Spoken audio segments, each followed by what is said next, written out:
사랑하는 성도 여러분, 또 오늘도 진심으로 또 여러분들 환영하고 축복합니다.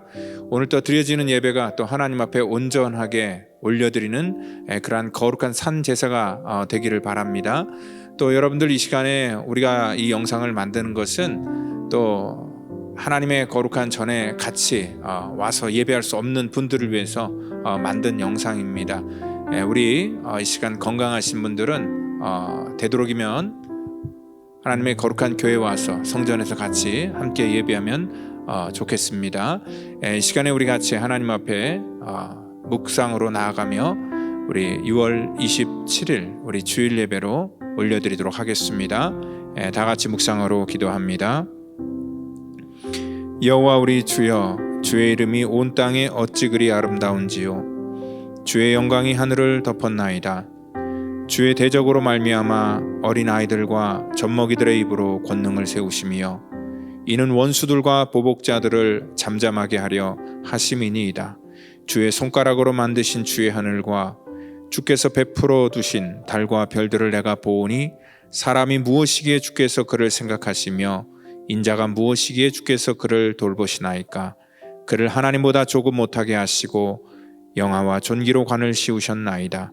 주의 손으로 만드신 것을 다스리게 하시고 만물을 그의 발 아래 두셨으니 곧 모든 소와 양과 들짐승이며 공중의 새와 바다의 물고기와 바닷길에 다니는 것이니이다.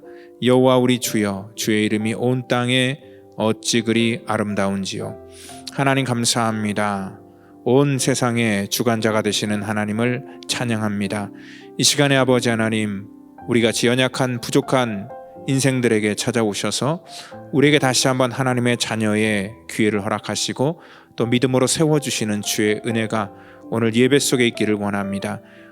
죄와 허물로 인하여서 연약한 우리들의 심령을 오늘도 주께서 주의 은혜로 용서하시고 오늘도 거룩한 마음으로 예배할 수 있도록 우리 예배를 받아주시고 우리를 하나님의 거룩한 도구로 사용하여 주시옵소서. 오늘도 이 예배를 통하여서 하나님께 온전히 영광 돌리기를 원하고 또 하나님의 풍성한 은혜가 우리 가운데 임하기를 간절히 바라고 나오며 사랑이 많으신 예수님의 이름으로 감사하며 기도하옵나이다. 아멘. 이 시간 우리 다 같이 사도신경으로 우리의 신앙을 고백하겠습니다. 전능하사 천지를 만드신 하나님 아버지를 내가 믿사오며 그 외아들 우리 주 예수 그리스도를 믿사오니 이는 성령으로 잉태하사 동정녀 마리아에게 나시고 본디오 빌라도에게 고난을 받으사 십자가에 못 박혀 죽으시고 장사한 지 사흘 만에 죽은 자 가운데서 다시 살아나시며 하늘에 오르사 전능하신 하나님 우편에 앉아 계시다가 저리로서 산 자와 죽은 자를 심판하러 오시리라. 성령을 믿사오며 거룩한 공회와 성도가 서로 교통하는 것과 죄를 사하여 주시는 것과 몸이 다시 사는 것과 영원히 사는 것을 믿사옵나이다. 아멘. 이제 우리 다 같이 찬송가 210장 찬양하시겠습니다.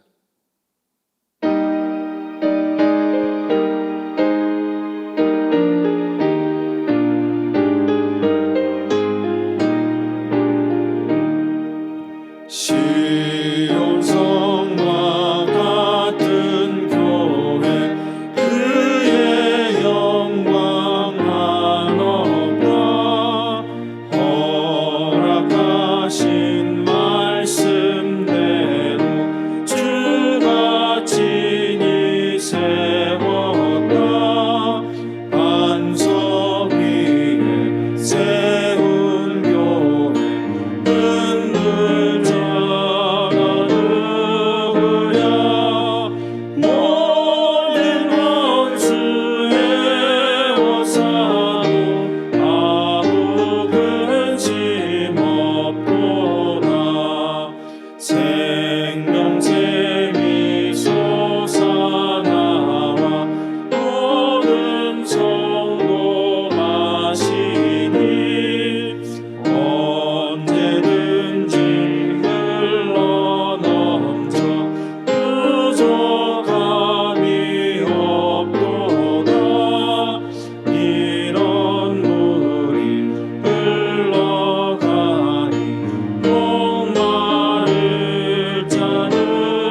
말씀 받겠습니다. 말씀은 누가복음 17장 우리 20절, 우리 21절, 우리 두 절이 되겠습니다.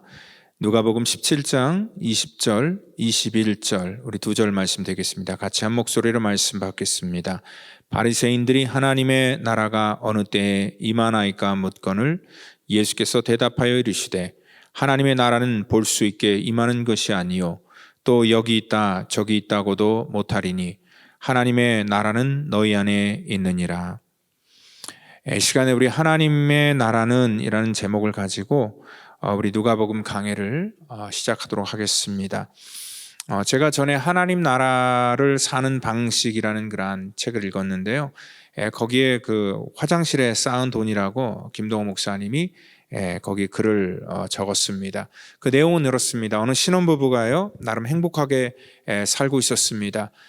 그들의 형편이 비록 넉넉하진 않을지라도 소위 그들은 말하는 그 달동네라는 곳에 방을 얻어서 그렇게 사랑하면서 살고 있었습니다. 근데 이 달동네다 보니까요 그들이 사용하는 화장실이 공동으로 사용하는 그러한 화장실이었습니다. 그렇지만 그래도 만족하면서 행복하게 살았습니다. 왜냐하면 어디서 사는 것보다 누구와 사는 것이 그들에게는 훨씬 더 소중하다고 생각했기 때문에 그렇습니다. 근데 어느 날 친구가요 그 집들이를 한다고 그 부부를 초대를 했습니다. 자그마한 선물을 사서 그 친구의 집을 갔습니다. 근데 그 친구의 집을 다녀온 다음에 그들의 삶 속에 작은 변화가 생겼습니다. 친구의 집에 갔더니요 화장실이 집 안에 있고 또 따뜻한 물을 마음껏 쓸 수 있는 그러한 아파트였고 그 아파트가 너무나 부러웠습니다. 그래서 아파트 장만을 하기 위해서 그들은 인생의 목적을 이제 새롭게 설정을 하고 집을 장만하는 프로젝트를 이렇게 돌입했습니다. 마음을 독하게 먹고 그때부터 돈을 모아서 집 안에 화장실이 있는 그러한 아파트로 자기들도 옮기고자 그렇게 노력한 결과 그들은 열심히 돈을 모아 아파트를 샀습니다. 근데 또 다른 친구가 자기 집을 이렇게 샀다고 집들이 초대를 하는 겁니다. 근데 그 집은요 자기 집은 화장실이 한 개 있는데 그 집은 두 개가 있었습니다. 아침마다 화장실을 쓰기 위해서 전쟁을 벌이는 자기 집과 비교해 볼 때 그 집은 너무나 여유로워 보였습니다. 그리고 상대적으로 자기 형편이 짜증스럽게 느껴지기 시작했습니다. 그래서 그 부부는 또다시 프로젝트를 세웠습니다. 이제는 우리도 화장실 두 개 있는 집으로 가야겠다. 정말 악착같이 일하여 그들은 화장실 두 개 있는 집을 마련했습니다. 그런데 너무 과로해서 그렇게 오래 살지 못하고 병들어 죽게 되었습니다. 그래서 무엇을 위해서 그 사람들은 산 사람들일까? 화장실을 바꾸다 죽은 사람이다 라는 그런 글이었습니다. 물론 좀 과하다 싶은 얘기지만요 그 얘기가 하는 것은 화장실이 아닌 것을 여러분들도 아실 겁니다. 그러니까 화장실을 빗대어서 우리들의 그러한 삶의 모습을 시사하는 것입니다. 우리의 인생의 목적이 올바르게 설정되어 있지 않으면 우리는 항상 다른 사람과 우리의 삶을 비교하면서 그들의 수준과 또 우리의 어떤 그 만족을 같이 일치시키려고 하는 그러한 경향들이 우리 속에 있다는 것입니다. 여러분들 우리가 하나님의 형상을 입은 사람이고 우리는 하나님께서 만드신 세상을 이 땅 가운데 누리며 살아가는 하나님의 백성들입니다. 그렇기 때문에 우리는요 이 땅에 어떠한 목적을 가지고 살아야 될 것이고 또한 우리가 어떠한 이 마음으로 이 세상을 대할 것인가에 대한 분명한 구체적인 그러한 이 답이 우리 속에 있어야 된다는 것입니다. 예수님께서는요 공생의 사역을 시작하면서부터 이 하나님의 나라에 대해서 많이 말씀을 하셨고 또 그리고 오늘 이 본문 속에도 하나님의 나라에 대해서 말씀을 하고 있습니다. 하나님께서 이 하나님의 나라를 우리 가운데 소개하는 이유는 이 하나님의 나라의 가치 때문에 그렇습니다. 이게 훨씬 더 중요한 가치가 있고 또한 거기에는 새로운 가치가 있기 때문에 주님께서는 우리에게 그러한 새로운 가치를 보여주기를 원했고 또 들려주기를 원했다는 것입니다. 우리가 그 나라를 알지 못하면 또 그 가치를 우리가 깨닫지 못하면 우리는 평생 우리 안에 있는 가치 속에 가두어 살 수밖에 없다는 것입니다. 우리가 자녀들에게 여행을 많이 시키다라는 그런 말이 있습니다. 왜 여행을 보냅니까? 더 많은 것들을 보고 느끼고 배우기를 원하는 마음 때문에 자녀들에게 여행을 보냅니다. 지난주에도요, 제가 어떤 한 가정을 이렇게 봤더니 그 엄마가 그 딸을 데리고 이제 그 딸이 앞으로 가야 될 또 가고 싶은 그러한 이 대학 도시를 방문을 했더라고요. 앞으로 뭐 대학을 가려면 앞으로 뭐 2년, 3년 뭐 더 남았지만 미리 그 도시에 가서 그 도시를 보여주고 또 그 학교를 미리 보여주는 것은 분명히 이유가 있습니다.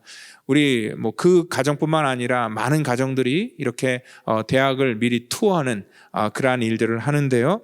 왜냐하면은 그 딸에게 또 그 아들에게 자녀에게 정말 동기부여를 주는 겁니다. 앞으로 너가 열심히 공부해야 될 그러한 이유를 직접 눈으로 보여주는 것입니다. 그 자녀가 자기가 가야 될 학교를 직접 눈으로 보고 도시를 보고 오면은요, 그 마음속에 이제 새로운 동기가 생깁니다. 그래서 더 열심히 공부할 것이고요. 또한 인생에 어떠한 그 목적이 있기 때문에 그 목적을 향하여 갈 수 있게 된다는 것입니다. 마치 그런 것처럼 우리의 영적인 부분도 마찬가지입니다. 우리가 이 땅에 살지만 이 땅에 살면서 이 땅의 것으로 만족하는 것이 아니라 하나님 나라의 가치를 우리가 볼 때에 우리 마음속에 이 세상의 동기부여가 돼서 하나님 나라를 사모하면서 영적으로 우리가 살 수 있게 된다는 것이죠. 우리가 이 땅의 삶의 지경이 어떻습니까? 여러분들 이 땅의 삶의 지경은 전부 다 내가 경험한 것, 또 그리고 내가 내 주변의 삶 속에서 만나는 그러한 사람들이 내 삶의 지경이 될 수밖에 없습니다. 물론 뭐 책 같은 거를 통해서 간접 경험을 할 수도 있지만 사실 우리는 영향을 받은 것들은 보편적으로 직접 경험을 한 것들에 많은 영향을 받게 된다는 것입니다. 사람은요, 자기가 보편적으로 경험한 삶의 한계를 넘어서지는 못합니다. 여러분들 이 땅에 우리의 삶의 범주를 우리가 어떻게 넘어갈 수 있을까? 어떻게 우리가 다양한 것들을 깨달을 수 있을까? 어떻게 우리가 보지 못한 것들을 깨달을 수 있을까? 참 힘들고 어려운 그런 일들입니다. 아무리 지구가 넓고 크지만 여러분들 이 연못, 작은 우물이 이 개구리에게는 그의 삶의 환경의 바운더리고 그게 전부입니다. 그리고 또한 이 배추벌레에게는요, 더 넓은 세상이 필요한 것이 아니라 배춧잎 한 장이면은 그 배추벌레는 충분한 그러한 이 삶의 공간이 주어집니다. 우리는 사실 개구리나 어떤 그 배추벌레가 아니라 우리 하나님께서 우리에게 지으신 사람입니다. 그런데도 우리 인간들에게는 어떤 그 인식의 한계에 갇혀서 하나님께서 우리에게 주신 온전한 본질을 우리가 온전히 누리지 못하게 된다는 것입니다. 여러분들 그 정글에 사는 사람과 도시에 사는 사람은요, 생각의 기준이 틀립니다. 정글에서 최대 고민이 무엇입니까? 제가 이 정글의 법칙을 자주 보는데요. 아무리 유명한 연예인 또한 뭐 아티스트라 할지라도요, 그곳에서의 고민은 전부 다 똑같습니다.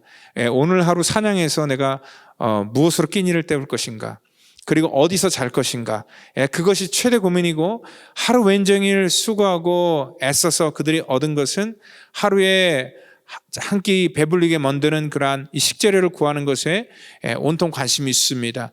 여러분들, 그런데 그 사람들이 삶의 현장으로 복귀하면은요, 이 정글에서 했던 그러한 고민은 더 이상 하지 않습니다. 우리 도시에 사는 사람들은요, 하루에 한 끼를 무엇으로 먹을까, 그것 때문에 하루 왼종일 고민하면서 또 우리가 수고하지 않습니다. 그만큼 우리 이 삶의 생태계가 굉장히 다양하기 때문에 그렇다는 거지요. 젊은 사람들이 도시로 모이는 이유가 있습니다. 도시에 오면은요, 더 넓은 세상을 경험하게 되고 더 다양한 것들을 보게 되고 또 다양한 사람과 만나기 때문에 그의 삶의 폭이 훨씬 더 넓어지기 때문에 도시로 몰리는 것입니다. 우리의 영적인 부분도 마찬가지입니다. 하나님께서 이스라엘 백성들을 향하여서 하나님의 어떤 플랜이 있었습니다. 그것은 가나안 땅으로 그들을 인도하는 거였습니다. 그런데 하나님께서 그들에게 주시기를 원하는 그런 하나님의 플랜이 있었지만 사람들은 자기의 한계에 그 지경을 넘지 못하니까, 자기의 범주를 넘어서지 못하니까 그들은 항상 그들의 삶 속에 그 애굽에서 노예 생활했던 그러한 그 프레임을 벗어나지 못하고 있었습니다. 그래서 그들은 광야에서 가나안 땅으로 가는 그러한 그 도중에 그들은 끊임없이 그 프레임 안에 갇혀서 하나님께서 보여주기를 원하는 더 큰 세상과 하나님의 뜻을 알지 못했습니다. 그들이 광야에서 주로 했던 고민은 무엇이었습니까? 오늘 우리가 무엇을 먹을 것인가? 그것이 그들의 최대의 고민이었습니다. 왜냐하면 매일매일 하나님이 주시는 그러한 만나로는 그들이 이제는 더 이상 정말 이 매일 똑같은 걸 먹으니까 너무 지겨워서 새로운 것을 먹고 싶은 그런 마음이 들었습니다. 그들은 주로 대화 내용이 아마 그랬을 겁니다. 야, 그래도 우리가 애굽에 살 때는 거기는 부추도 먹고 마늘도 먹고 고기도 먹고 뭐 생선도 먹고 뭐 다양한 것들을 먹었는데, 그러한 것이 그들의 최대의 어떠한 그 고민이었고 또한 가장 부러움의 그러한 모습이었습니다. 여러분들, 그런데 하나님께서는요, 그들에게 주시기를 원하는 것이 그 땅에서 무엇을 먹고 마시는 거가 아니라 하나님께서는 그들에게 더 큰 비전을 그들에게 주기를 원했다는 것입니다. 우리가 지난주에 그 나병 환자를 고친 말씀에 대해서 같이 은혜를 나눴습니다. 주님께서 이 땅에 오실 때는 어떠한 그 치료에 초점을 두는 것이 아니라 치유에 초점을 두었다 말씀을 드렸습니다. 어떻게 보면 광야 생활 속에서 하나님께서 그들에게 만나와 메추라기를 주시고 또한 불기둥과 구름기둥을 그들에게 주셔서 그들을 보호했던 것은 치료라고 할 수 있으면은, 우리가 이 가나안 땅에 들어가서 그들이 주권을 가지고 정말 하나님의 백성으로서 당당히 살아가는 것, 그것은 치유라고 할 수 있습니다. 하나님께서는 더욱더 큰 것들을 주기를 원했지만 사람들은 하나님의 그 뜻을 인식하지 못하면 항상 자기의 수준 안에 갇힐 수밖에 없다는 것입니다. 오늘 여기 그 누가복음 17장 20절 21절을 보면은 하나님의 나라에 대해서 오늘 바리새인들에게 말씀을 하고 있습니다. 오늘 하나님의 나라가 중요한 이유가 있습니다. 왜냐하면 하나님 나라를 우리가 알아야지 신앙생활을 제대로 할 수 있고 또한 우리의 삶의 가치와 목적이 분명하게 세워질 수 있기 때문에 그렇습니다. 그래서 예수님께서도 항상 처음부터 회개하라, 천국이 가까이 왔다, 이 천국에 대해서 말씀을 해 주셨다는 것입니다. 근데 이 바리새인들은요, 오늘 하나님의 나라에 대해서 물론 믿었습니다. 그렇기 때문에 예수님에게 뭐라고 대답을 하냐면 하나님의 나라가 어느 때에 임하나이까 묻고 있습니다. 아마 그들은요, 언제 임하는가, 하나님의 그 나라가 임하는 때에 대해서 굉장히 많은 관심을 갖고 있었습니다. 그들도 역시 하나님의 나라를 기다렸던 이유는요, 구약의 예언 때문에 그렇습니다. 많은 예언가들이 메시아가 와서 정말 하나님의 나라를 이 땅 가운데 다시 회복시키고 세울 것이다 말씀했기 때문에 그렇습니다. 그들은요, 정말 오랜 세월 동안 억압당하며 나라를 빼앗기며 그들은 살았지만 결국 하나님의 강력한 임재가 이 땅 가운데 임할 것이고 그분께서 우리를 자유롭게 하고 또 우리에게 아주 강한 나라를 세워서 이 땅에 강한 백성으로 살 수 있도록 그러한 하나님의 분명한 때가 임할 것이다, 그들은 믿었습니다. 이사야 40장 10절을 보면은 보라, 주 여호와께서 장차 강한 자로 임하실 것이요 친히 그 팔로 다스릴 것이리라. 아마 이사야 선지자를 믿었던 그러한 유대인들, 여기 바리새인들조차도 오늘 이 말씀을 믿으면서 이 땅 가운데 주 여호와께서 장차 강한 자로 다시 올 것이라는 것을 분명히 믿었습니다. 그런데 그들이 궁금했던 건 뭐냐면 어느 때에 그 포커스를 두고 있었습니다. 그들이 살고 있었던 때에 예수님을 만났지만 그들이 예수님을 메시아로 인정하지 않았던 것은 오늘 그들이 갖고 있던 어떤 기준 때문에 그렇다는 거죠. 오늘 예수님께서 오셔서 하나님의 나라를 선포하시고 시작하셨지만 오늘 그들에게 아직 그 하나님의 나라를 믿지 못했던 건 뭐냐면 그들의 현실 때문에 그렇습니다. 예루살렘은 여전히 로마 총독인 빌라도가 다스리고 있었고 이 성전은 헤롯이 장악하고 있었고 또 이방 민족과 제국은 훼손되지 않고 강력하게 그 땅에 아직도 현존하고 있었기 때문에 그렇습니다. 그렇기 때문에 그들은요 항상 갖고 있는 질문이 언제 그들을 몰아내고 하나님의 나라가 임할 것인가, 그러한 그 때와 시간의 개념에 대해서 얘기를 하고 있었습니다. 그러면 주님의 대답도 어느 때다라고 이렇게 말씀해 주셔야 되는데 그 때에 대해서 얘기하는 것이 아닙니다. 하나님의 나라는 볼 수 있게 임하는 것이 아니고 또 여기 있다 저기 있다 못하리니 하나님의 나라는 너희 안에 있느니라. 곧 주님께서는 어떠한 때가 중요한 것이 아니라 어느 곳에 임하는가, 오늘 그 장소에 대해서 오늘 말하고 있다는 것입니다. 장소가 훨씬 더 중요하다. 근데 장소에 대해서 말하기 전에 하나님의 나라는 볼 수 있게 임하는 것이 아니다라고 이렇게 말씀을 하고 있습니다. 하나님의 나라를 왜 볼 수 없었을까요? 그것은 바로 우리 안에 갇혀 있는 우리의 범주, 우리의 한계, 우리의 의식의 한계 프레임 때문에 하나님의 나라를 볼 수 없었다는 것입니다. 바리새인들이 기대하는 메시아가 있었는데 그 메시아는 바리새인들이 기대하는 모습으로 이 땅 가운데 오지 않았다는 것입니다. 평범한 가정에, 그리고 또한 평범한 그러한 이름 없는 목수의 아들로 30년 동안 오셨고, 또 그분의 가르침에 권세가 있고 또 병은 고치셨지만 여전히 로마 정부를 뒤집어 엎는 그러한 위대한 그러한 힘과 권세로 이 땅 가운데 임하지 않았기 때문에 그렇습니다. 그들은요, 바리새인들은 자기들의 수준으로 메시아를 기다렸고, 메시아는 그들의 수준에 맞춰서 온 것이 아니라 다른 차원 속에서 오셨다는 것입니다. 자기 수준으로 하나님을 경험하려고 하면 하나님을 경험할 수 없습니다. 지금도 우리가 하나님의 나라를 생각할 때 우리 인간의 수준에서 이 땅의 기준을 가지고 하나님의 나라를 이해하고 바라볼 때 하나님의 나라는 우리 속에 임할 수 없게 된다는 것입니다. 우리 삶 속에 하나님의 나라가 보이지도 않는다는 것입니다. 또한 주님께서는 하나님의 나라가 여기 있다 저기 있다 못하리니 하나님의 나라는 너희 안에 있느니라 라고 말하고 있습니다. 여기 우리 안에 있다고 얘기를 합니다. 너희 안에, 우리가 이것이 헬라어로는요 엔토스라는 그런 단어로 이렇게 쓰이는데, 이 엔토스라는 그런 이 단어의 어원이요 두 가지 용례로 쓰입니다. 말 그대로 안에, within이라는 그런 영어로 개념 속에 어떤 안에라는 그런 관점에도 있지만, 또 among이라는 말도 씁니다. 무엇 중에라는 그런 말로도 사용됩니다. 그러니까 하나님의 나라가 여기 있다 저기 있다 이렇게 말하지 말라. 너희 안에도 있고 또 너희와 함께 있다라는 것을, 너희 중에 있다라는 것들을 말씀하고 있습니다. 오늘 전혀 이 바리새인들의 기대와는 다른 그러한 이 예수님의 말씀이었습니다. 왜냐하면 예수님께서는 그들이 장소에 대해서 어떠한 생각을 갖고 있었냐면요, 장소는 당연히 예루살렘이라는 그런 생각을 갖고 있었기 때문에 장소에 대해서 관심을 갖지 않았는데, 주님께서는 그 장소에 대해서 얘기를 하시면서 그 장소가 바로 우리들의 그 심령이라는 것을 말씀하고 있습니다. 우리가 하나님의 나라, 특별히 하나님의 나라뿐만 아니라 이 땅의 나라도요, 한 나라로 인정받기 위해서는 세 가지 요소가 필요합니다. 이 땅의 어떤 국가가 되는 그런 그 3요소가 무엇입니까? 반드시 땅이 있어야 되고요, 또한 백성이 있어야 되고, 또한 주권이 있어야 됩니다.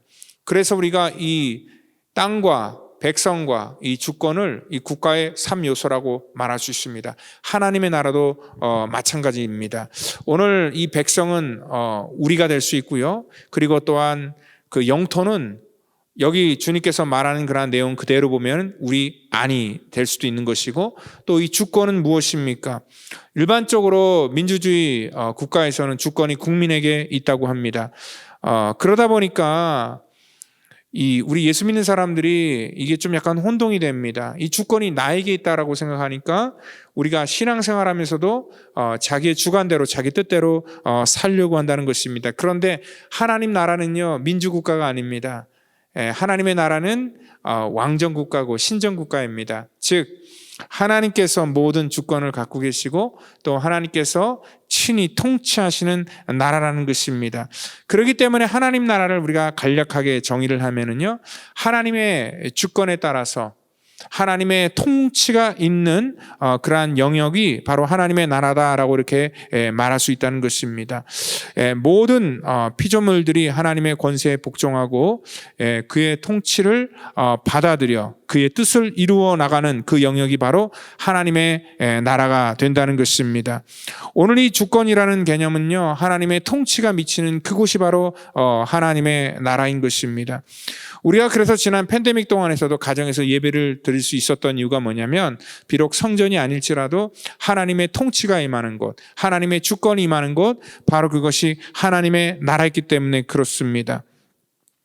오늘 하나님의 나라는 하나님의 다스림이 있는 곳이 되어야 되고, 또한 이 하나님의 통치가 있기 때문에 하나님의 통치 이념이 분명히 있어야 된다는 것입니다.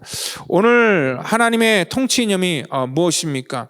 주님께서 이 땅 가운데 하나님의 나라를 우리 가운데 있다, 그리고 임했다라고 얘기를 할 때 하나님의 통치가 우리 가운데 보여주셨고, 또한 그것은 주님께서 직접 우리 가운데 가르쳐 주셨습니다. 그것이 바로 하나님의 공의와 사랑이었다는 것입니다. 이 십자가는 주님께서 하나님의 공의와 사랑을 보여주신 아주 응축된 그러한 이 복음의 그러한 그 핵심이었다는 거죠. 하나님의 공의와 하나님의 사랑이 하나님의 통치의 그러한 개념입니다. 그래서 우리 삶 속에도 하나님의 나라가 되기를 원하고, 우리의 가정과 또 우리가 섬기는 교회와 또 우리가 속해 있는 믿음의 공동체가 하나님의 나라가 되기를 원하면 하나님의 공의와 사랑이 우리 속에 분명히 나타나고 그것들이 우리 삶을 이끌고 역사해야 된다는 것입니다. 오늘 의와 사랑은 공존을 해야 됩니다. 하나님의 공의가 없이 이 땅 가운데 우리가 살아갈 수 없습니다. 또 하나님의 사랑이 없이 우리도 이 땅 가운데 살아갈 수 없습니다. 하나님께서 하나님의 형상대로 지으신 우리 인간 속에 하나님의 의와 사랑이 있어야지 우리는 비로소 하나님 앞에 우리가 떳떳해질 수 있는 것이고, 또한 하나님의 사랑을 느껴야 우리가 행복하고 평안한 삶을 살 수 있게 된다는 것입니다. 거듭나 말하지만요, 하나님의 나라가 임하는 것은 우리의 모든 삶의 영역 속에 하나님의 공의가 임하는 것입니다. 왜 너희 안에, 우리 안에라는 그런 안이라는 우리 안에 이렇게 하나님의 나라를 표현했을까요? 하나님의 나라는 이 국가, 또한 우리가 속해 있는 모든 이러한 공동체, 또 교회, 또 우리의 가정, 전부가 될 수 있지만 가장 최소의 단위인 우리의 안부터 하나님의 나라가 시작되어야 된다는 것을 말씀하고 있다는 것입니다. 오늘 유대인들이 말하는 통치 이념은요, 바로 주님께서 말씀하시는 그러한 이 개념과 완전히 정반대였습니다. 그들이 원하는 그러한 나라는 우리 안이 아니라 그들이 눈으로 보이는 가시적인 그러한 강력한 나라, 그래서 그들에게 먹고 마시고 살아가는 그러한 모든 문제 속에서 모든 것들을 보장해주는 그러한 강력한 국가를 꿈꾸고, 또한 그것이 하나님의 나라라고 그들은 믿었기 때문에 그렇습니다. 그런데 이 바울도 로마서 14장 17절에 하나님의 나라는 먹고 마시는 것이 아니고 오직 성령 안에서 의와 평강과 희락이다라고 말씀을 하고 있습니다. 그러니까 사람들이 생각하는 먹고 마시는 것, 그것을 무엇을 얘기합니까? 우리의 본능을 충족시키는 것, 그것이 하나님의 나라가 아니다. 하나님의 통치의 개념인 의와 또 하나님의 사랑과 또 하나님의 긍휼이 임하는 바로 그것이 하나님의 나라다라고 이렇게 말씀을 하고 있습니다. 우리 인간의 욕망을 충족시키고 채워준다고 그것이 하나님의 나라가 될 수 있을까? 어떠한 복지가 해결된다고 하나님의 나라가 될 수 있을까? 그렇지 않다는 것은 우리는 이미 경험을 통하여 알 수 있습니다. 경제가 좋아지고 부유해지면 우리 인생의 문제가 해결될 것이다 라고 생각을 할 거지만, 여러분들 지난 수십 년 전보다 우리 대한민국이나 미국이나 우리가 살고 있는 모든 곳 속에 삶의 여건이 훨씬 더 좋아졌습니다. 더 풍요로워졌습니다. 복지도 훨씬 더 향상되었습니다. 그렇다고 사람들이 전부 다 행복해야 할까요? 그렇지 않습니다.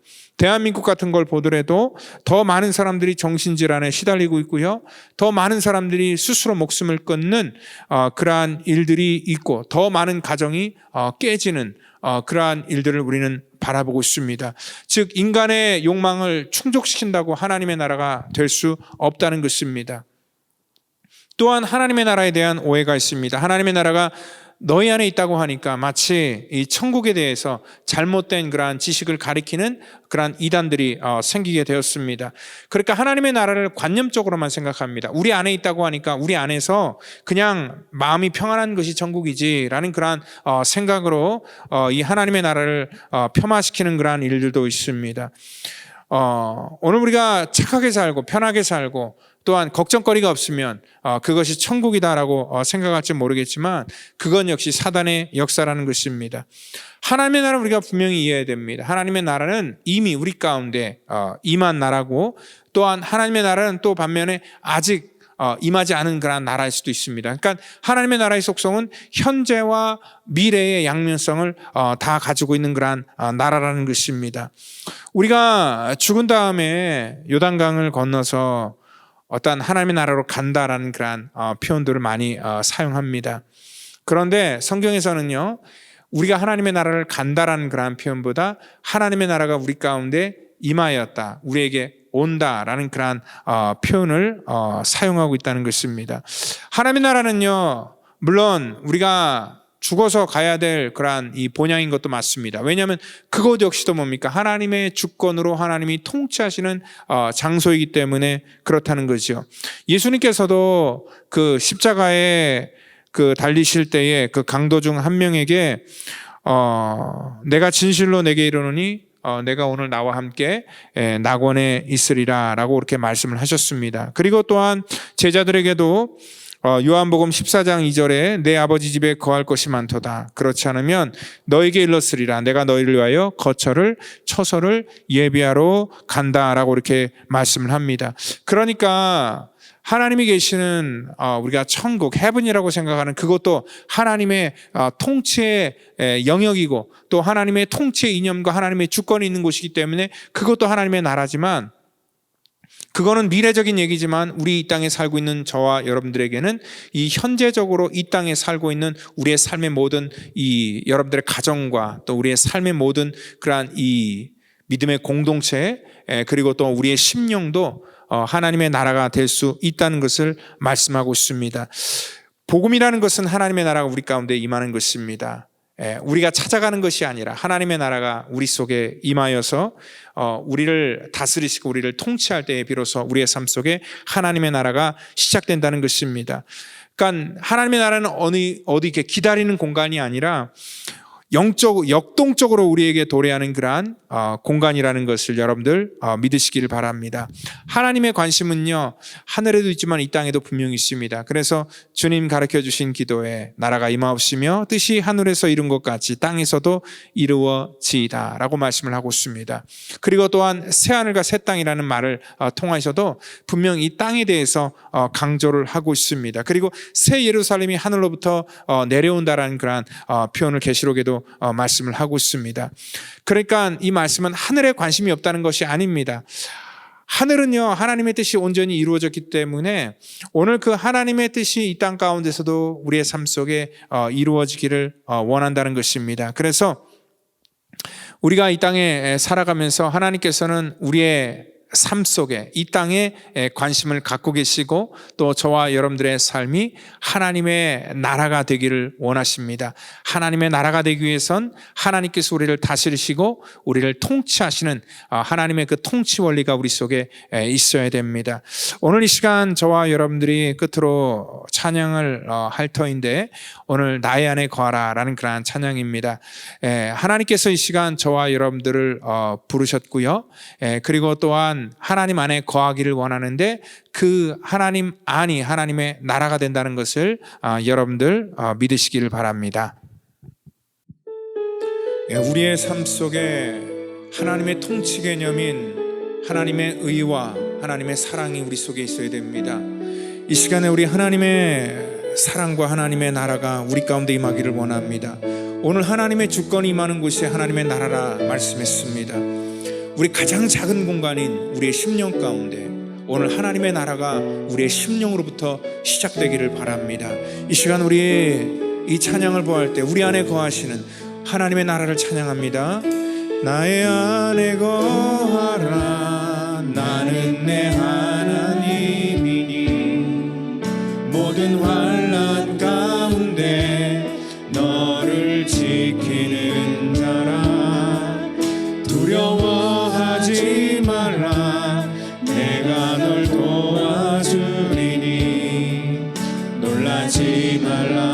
내 손 잡아주리라. 우리 다시 한번 찬양해. 나의 안에 거하라.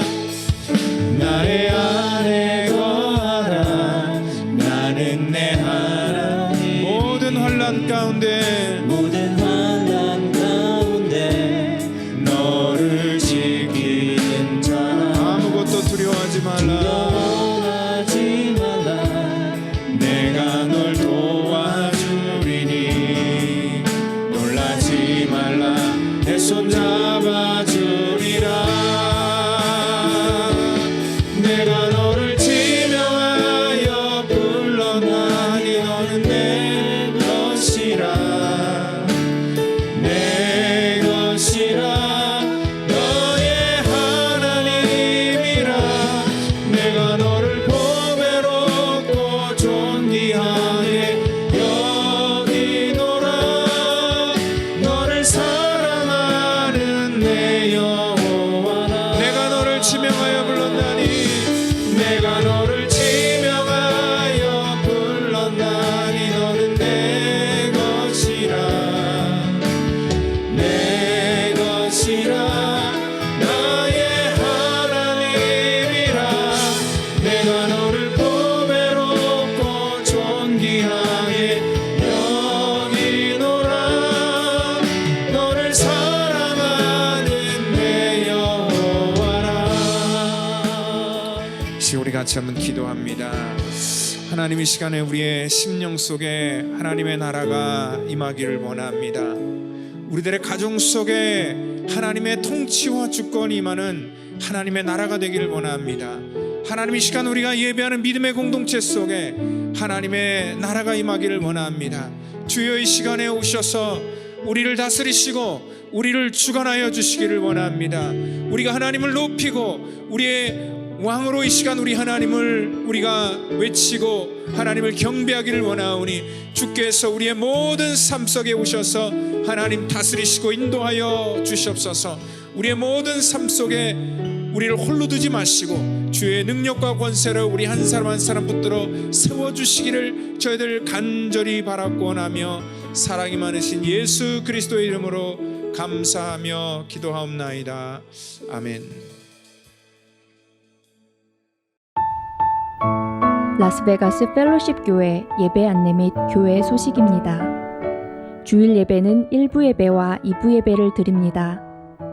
1부 예배는 봉사자들을 위한 예배로 주일 오전 11시에 교육관 2층에서, 2부 예배는 주일 오후 1시에 본당에서 드립니다. 주일 학교와 영어 예배 또한 주일 오후 1시에 교육관에서 드리고, 청년부 모임 및 성경 공부는 주일 오후와 금요일 저녁에 진행됩니다. 또한 새벽 예배는 화요일부터 토요일까지 아침 6시에 본당에서 드리고 있습니다. 성경 통독 세미나와 한국학교는 9월에 개강할 예정이고, 큐티 모임과 여러 가지 취미 공동체 모임이 진행되고 있으니 참여를 원하시는 분은 담당자나 사역자들에게 문의해 주시기 바랍니다. 매 주일 1부와 2부 예배 후에는 친교회 시간이 준비되어 있습니다. 함께 식사하고 교제하며 마음을 나누시길 바랍니다. 또한 이 친교회 시간에 성도들에게 식사를 대접하고자 하시는 분은 친교실 게시판에 있는 신청 목록에 이름과 신청 사유를 기록해 주시면 됩니다. 오늘 2부 예배 후에는 새가족부 모임이 있습니다. 새가족부 담당자들은 오후 2시 40분에 교육관 2교실로 모여주시기 바랍니다. 다음 주일은 첫째 주일로 성찬 예배가 있으니 기억해 주시고, 또한 성가대에서는 피아노 반주자로 섬기실 분을 기다리고 있습니다. 자원하시거나 추천 부탁드립니다. 모든 것이 일상을 찾아가고 있지만 아직은 위생과 방역을 위한 펠로십 가족들의 적극적인 협조가 필요할 때입니다. 건강한 교회 공동체를 세워가기 위해 서로 독려하며 마음을 모아주시기 바랍니다.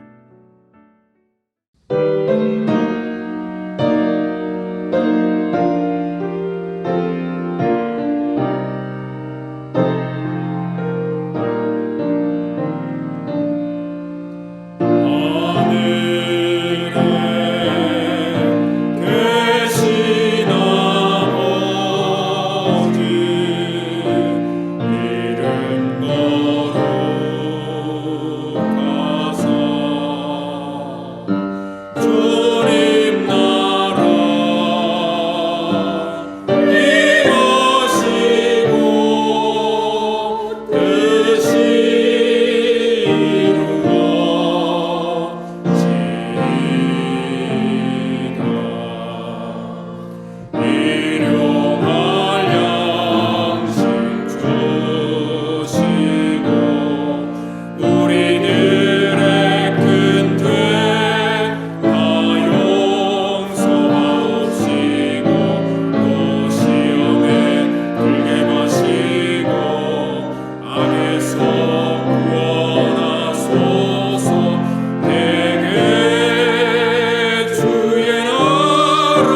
이 시간 우리 드린 예물 위해서 기도하겠습니다.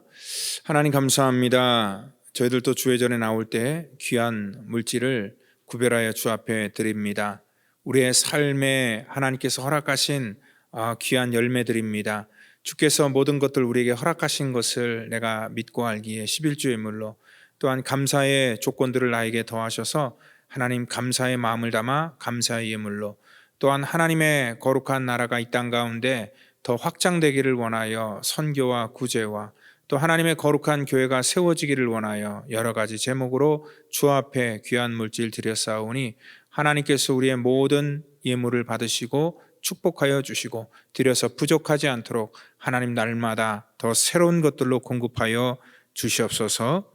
이제는 구원의 완성을 이 땅 가운데 이루시기 위해 십자가에서 물과 피를 쏟으시며 우리의 모든 죄악을 살리신 우리 구주 예수 그리스도의 그 놀라우신 은혜와 우리를 사랑하셔서 이 땅에 친히 오신 하나님의 무한하신 사랑하심과 성령님의 교통감화 역사 충만케 하심이 하나님의 나라를 사모하며 하나님의 나라 안에 거하기를 원하는 사랑하는 성도와 자녀와 저들의 가정과 사업터전과 또한 가정에서 예배를 드리는 믿음의 권속들 전체 머리 위에마다 지금부터 영원토록 함께 하시기를 간절히 축원하옵나이다. 아멘.